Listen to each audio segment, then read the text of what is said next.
Hello, in this video I want to show you how to install Firefox browser for your Google Pixel 7.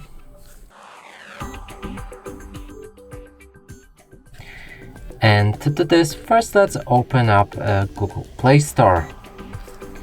Here try to find Firefox as an app.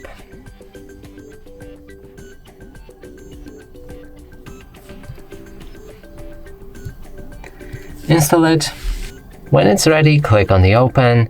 Here you can customize the browser with a different theme, pick a toolbar placement, sign in to turn on synchronization, switch privacy protection settings, read the privacy notice, and finally click on Start Browsing to open any website.